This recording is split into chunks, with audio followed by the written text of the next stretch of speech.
नमो नमः, हार्दिक अभिनंदन। स्वागत आप सभी का एक बार पुनः अपनी संस्कृत व्याकरण की क्लासों के अंदर। आज की क्लास में हम पढ़ने वाले हैं एक और नया सूत्र। ठीक है, सभी सूत्रों की यहाँ पर व्याख्या की जाएगी, पदच्छेद, व्याख्या, वृत्ति, अर्थ और उनका उदाहरण सहित अपने को यहाँ पर एक्सप्लेनेशन किया जाएगा। आज की कक्षा का अपना सूत्र है अर्वण स्त्र सावन्नय। अर्वण स्त्र सावन्नय है। थोड़ा सा बोलने में हार्ड है, लेकिन जब हम इसको पदच्छेद करेंगे तो अपने को यहां पर अच्छे से समझ में आ जाएगा कि ये क्या कहना चाहता है। ठीक है, ये सबसे पहले मैं आपको थोड़ा सा इसके बारे में जानकारी दे देता हूं कि ये काम क्या करता है। ये भी वही काम करता है जो काम मगवा बहुलम सूत्र ने किया था। कौन से सूत्र ने? मगवा बहुलम सूत्र हम पढ़ चुके हैं ऑलरेडी, पहले से ही इसकी हमने एक क्लास बनाकर अपलोड कर चुके हैं और काफी अच्छा रिस्पॉन्स भी उस वीडियो में अपने को देखने को मिला है। मगवा बहुलम, मगवन शब्द में अंतिम वर्ण को न को त्रि आदेश करता था और यही काम करता है अर्वण स्त्र सावन्नय। अर्वण स्त्र सावन्नय ये भी त्रि आदेश ही करता है अंतिम वर्ण को, लेकिन ये मगवन शब्द को नहीं करता, अलग को करता है। कौन से को करता है? देखो, सबसे पहले यहां पे लिखा हुआ है अर्वन। अर्वन एक शब्द रूप है, जैसे मगवन एक शब्द रूप था वैसे ही अर्वन एक शब्द रूप है। ठीक है, अर्वन शब्द रूप है एक। नकारांत, जैसे राजन शब्द हमने पढ़ा था नकारांत, मगवन शब्द हमने पढ़ा है, स्वर्ण युवन शब्द हमने नकारांत पढ़ा है, उसी तरह से यहां पे है अर्वन शब्द। ठीक है, अर्वन के बाद में यहां पे वैसे अगर यहां पर सही तरीके से संधि विच्छेद करेंगे तो यहां पे है अर्वण है। ठीक है, स का विसर्ग कर दिया हमने, अर्वण है। फिर यहां पे है त्रि। ठीक है, इस तरह से त्रि। फिर यहां पे शो के औ, शौ। फिर है अनय है। इस तरह से अर्वन त्रि शौ अनय, अर्वणस्त्र सावन्नय, इनको ऐड करके यहाँ पे एचो ए वाया से आव आदेश करके सावन्नय बनाया गया।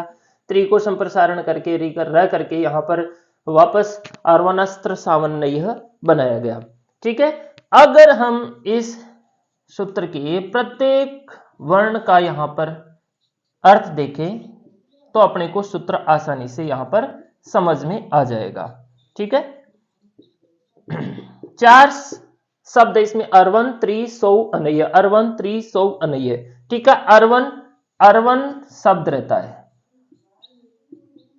मतलब कि ये सूत्र लिमिटेड है। लिमिटेड का मतलब ये सिर्फ अर्वन शब्द के अंदर ही काम करेगा।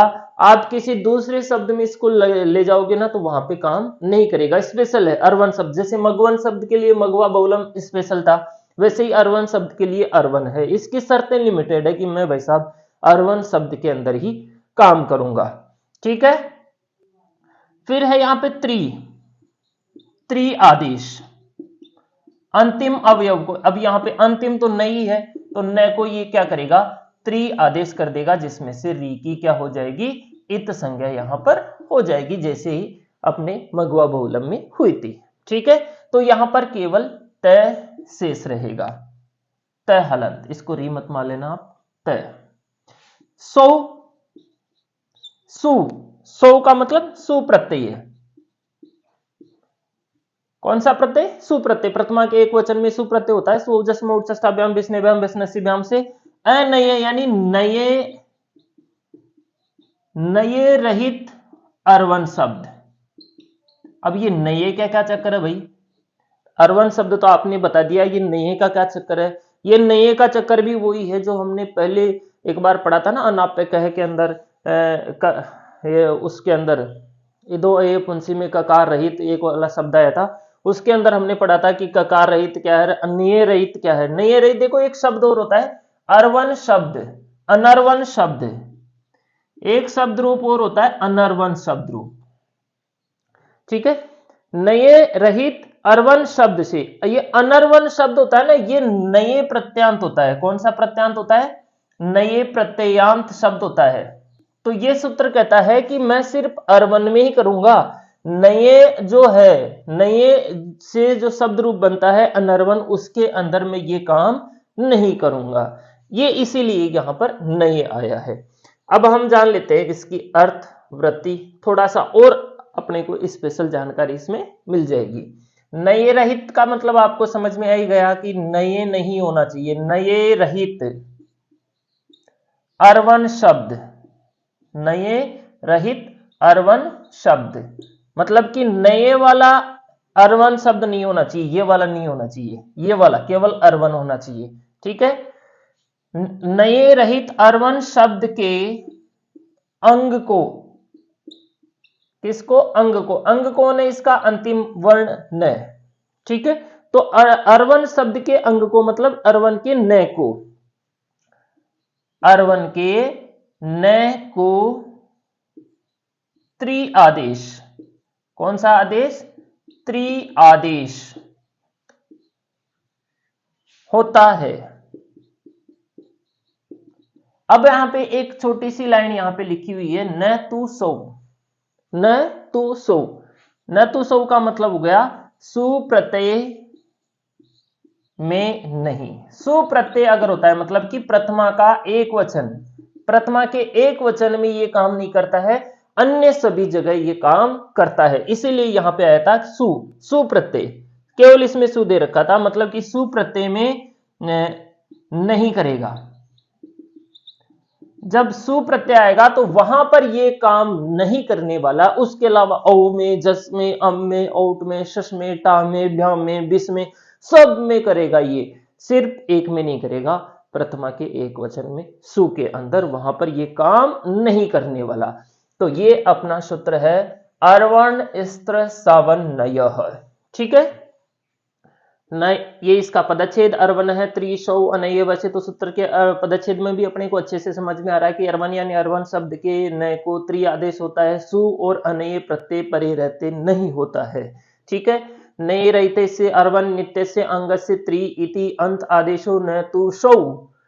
नए रहित अर्वन शब्द के अंग को न को त्रि आदेश होता है। ठीक है, इस अर्वन शब्द के नए को क्या होता है? त्रि आदेश होता है। सुप्रत्यय परे होते और नए प्रत्यय परे रहते, ये नहीं करने वाला। अब इसके रूप बनते हैं यहाँ पे अरवा, अर्वन, हे अर्वन, अर्वंतो, अर्वंत। अरवा जो बनती है वो बनती है प्रथमा के एक वचन में। हे अर्वन जो बनती है संबोधन के एक वचन में। अर्वंतो प्रथमा द्वितीया के द्विवचन में, और अर्वंत है प्रथमा बहुवचन में। इस तरह से इसके रूप यहां पर बनते हैं और अपने सिलेबस में ये 4 अर्वन शब्द से बनने वाली सिद्धियां दे रखी है। अरवा जो है वो बहुत सरल है, ये राजन की तरह बन जाएगी आराम से, अरवा। अर्वन शब्द रहेगा, सुप्रत्यय होगा, स का लोप हो जाएगा, और इसकी जो है शुद्ध नपुंसक से सर्वनाम स्थान संज्ञा हो जाएगी, और सर्वनाम स्थान से असंबुद्ध से उपदा दीर्घ हो जाएगा, न का लोप हो जाएगा, अरवा सिद्धि यहां पर आसानी से अपने बन जाएगी। हे अर्वन भी आसानी से बन जाएगी। अर्वन शब्द रहेगा संबोधन के एक वचन में, जो है सुप्रत्यय होगा, सु का लोप हो जाएगा, और हे अर्वन अपने यहां पर आसानी से बन जाएगी। यहां आगे अर्वंतो, अर्वंत है, ये भी बहुत सरल है। देखो पहले अरवा, अरवा सिद्धि बनाते हैं तो हम देखिए इसमें अर्वन शब्द रहेगा, प्रथमा के एक वचन में सुप्रत्यय होगा, और हलंग्या बब्यो दीर्घा सुति से प्रथम हल से सु का क्या हो जाएगा? लोप हो जाएगा, और सूत्र आ जाएगा सर्वनाम स्थाने चा संबुद्धो, सर्वनाम स्थाने चा संबुद्धो। इस सूत्र से उपदा दीर्घ होगा, और उपदा दीर्घ होने के बाद में न लोप प्रातिपदिकांत से न का लोप हो जाएगा, और यहां पर अपनी सिद्धि बन जाएगी अरवा। ठीक है, हे अर्वन, हे अर्वन सिद्धि भी बहुत सरल है, इसमें कुछ नहीं है। संबोधन के एक वचन में वही अर्वन, हे शब्द का हम प्रयोग कर लेंगे, अर्वन प्लस होगा, स का लोप, और यहां पर सिद्धि बन जाएगी हे अर्वन। बहुत ही सरल। ठीक है, यहां पे अर्वंतो सिद्धि, अर्वंतो, अर्वंतो सिद्धि में क्या होगा? अर्वन शब्द रहेगा, अर्वन। ठीक है, अर्वण शब्द प्रथमा द्वितीया के द्विवचन में औ प्रत्यय यहां पर रहेगा। ठीक है, अब यहां पर अर्वण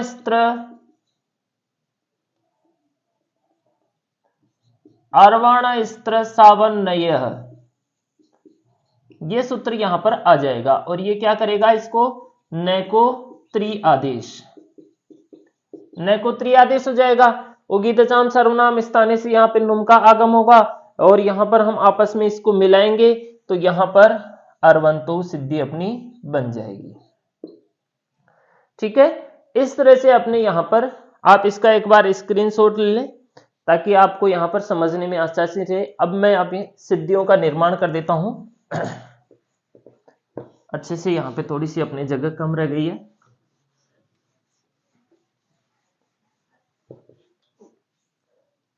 अब हम यहां पे सिद्धि बनाएंगे अर्वंतो। बाकी सिद्धियां सरल है, ये थोड़ी सी अपने को इसमें कुछ सूत्रों का प्रयोग करना है।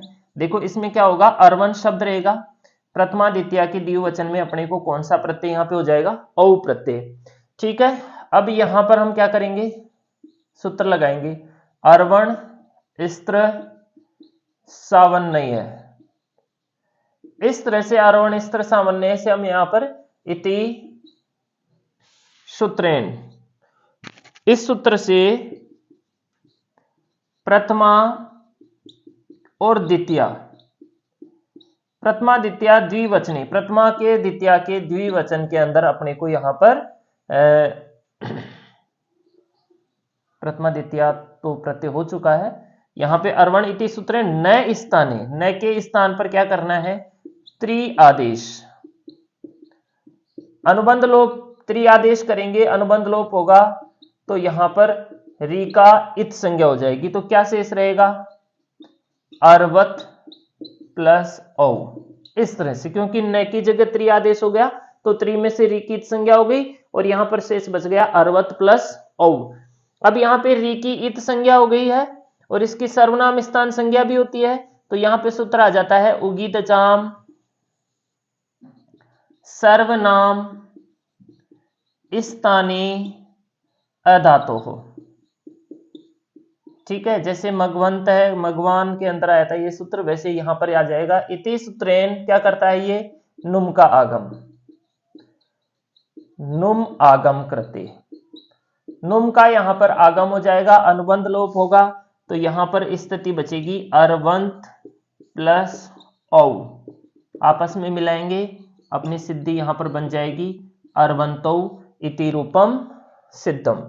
ठीक है, इसी प्रकार से हम अर्वंतः सिद्धि भी बना सकते हैं, बहुत ही सरल है, अर्वंतः सिद्धि। ये अर्वण शब्द रहेगा, प्रथमा के बहुवचन में जस प्रत्यय होगा और जस का क्या बचेगा, केवल अस, वही अर्वण स्त्र सामान्य, ये सूत्र आ जाएगा। न को कौन सा आदेश करेगा, त्रि, जिसमें से री की क्या हो जाएगी, इत संज्ञा हो जाएगी।